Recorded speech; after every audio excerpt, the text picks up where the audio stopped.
Hello, and today we're going to look at 1846, The Race for the Midwest, a GMT Games version of an 18XX game. Okay, so we get a nice rulebook, which pretty decent graphics, nice font, nice little summary of the map there.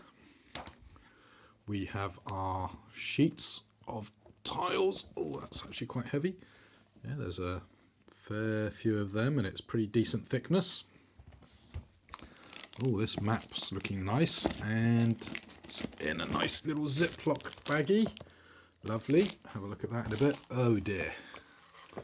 Very, very thematic, but paper money, but that's not bad actually. It's sort of a thick card-ish stock paper, but yeah, that might have to be replaced by high quality poker chips, because whilst it's lovely money, it's it's the dreaded paper money, so probably put that in my vault.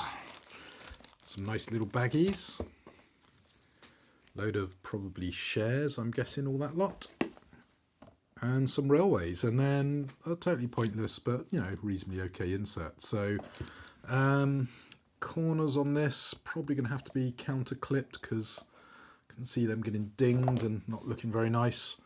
These look like nice little cards. Have to get that open, have a closer look at those, and I have to fold out the map board and have a closer look at that as well. Okay, well the map is so big I can't get it all in shot, but yeah, it's really nice. It's the deluxe quality boards that GMT do on some of their games, much better than the horrible old thin cardboard or paper maps that they were famous for, and I criticised on Board Game Geek, for example. But yeah, the colours look good, the font's pretty clear to read. West to west off-board routes are permitted, east to east off-board routes are not permitted. Okay, that's an interesting little note on the map there, and yeah, that's rather lovely. Let's have a look at the tokens then, or the rail routes. Okay, well this is rather lovely. Nice graphic design. Tokens look pretty centrally printed, so no real complaints there, and they're going to be lovely punched out and bagged up. The actual rail routes themselves, you've got 3 sets of yellow, and the colours are great, and then it looks like we've got 3 sets of green, and then 2 of brown with a couple of extra yellows and some cities here. And yeah, it's lovely. That's oh yeah, that's punches out nicely. Nice clean cuts on these tiles. Ooh, yeah, just push them out pretty easily. Oh, a little bit tight there, but yeah, this is really good quality stuff. So I'm liking this. The lovely quality components with nice bright clear graphical imagery. Sadly not double-sided, so no prettiness on the back, but that's not a big deal. Let's not worry about that. That's absolutely nothing to get concerned about. So yeah, great. Really liking this. This has been on my to get list for quite a while. I did actually originally P500 it, but various things got in the way, so I ended up ordering it once it got in stock here in the UK, and it was definitely worth the wait. Fantastic looking game with lovely quality pieces, and the thickness of that tile is pretty decent, and laid out on the map. I don't know, let's see, set up a little fake route here, and I don't know, let's twiddle our way around over here, and you'll have to forgive me for not placing things legally, but there you go, let's just chuck that on there.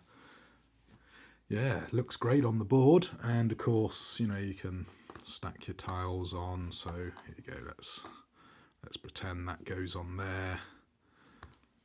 Yeah, it's gonna look fabulous. How does it play? Well, I've heard this version is a little bit simpler than some of the other 18xx games with a nice simple stock market across the top there, so that's going to be good.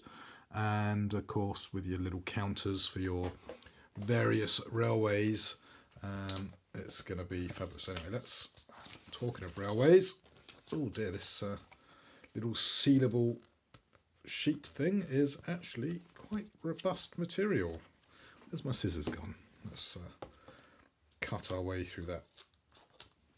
Okay, that was surprisingly tough. So Baltimore and Ohio. Can't talk this week. Don't know what's going on. Chesapeake and Ohio. Erie, Grand Trunk, Illinois, New York, and Pennsylvania. Yeah, so nice set of railways there with obviously historical background, and that's going to lead us onto the rule book, and I believe there is a little bit in the back here talking about history. So nice little bit of historical notes talking about various bits and pieces. If you've played 18xx before, little points to remember, but if you haven't played it before, nice set of rules with the clear writing style that GMT tend to have. So looking forward to wading my way through this and getting this one to the table. Now, one of the downsides to these sort of games is I believe they can run a little bit long, particularly on your first playthrough. Real brain burner of a game. Now this, have we got a complexity rating somewhere? I think GMT thinks this is not massively complex. Yeah, let's have a look. Back of the box here. So yeah, they don't reckon it's massively complex. So low solitaire superability, medium 4. So yeah, not simple, but not massively difficult. 2 to 4 hours. I got a feeling that might be a bit of a lie the first time you play it. Yeah, it's a great series of games, 18xx, and as I say, need to read up on the rules, get all these other sheets punched out, and get playing. But before we do that, let's have a look at the shares. Okay, so everything looks great punched out, but let's have a look at the cards. So you've got a priority deal. You've got, what was it, five of these if you don't want to purchase a private company. You then have some independent companies, so independent railroad, private company, various sorts of private companies there. I'm not going to show those all off. We've then got the shares, so Pennsylvania with the president share obviously being 2 shares. You've got New York. Lovely little cards these. Illinois.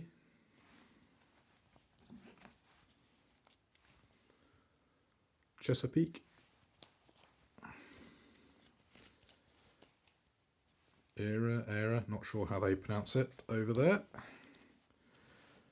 Grand Trunk Railway, which is this sort of orangey one. And last but not least, Baltimore.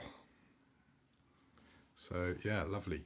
Then you've got the actual trains themselves. Obviously they upgrade, so you've got several level 2 trains. Then once you've upgraded from them, oops, get rid of that one.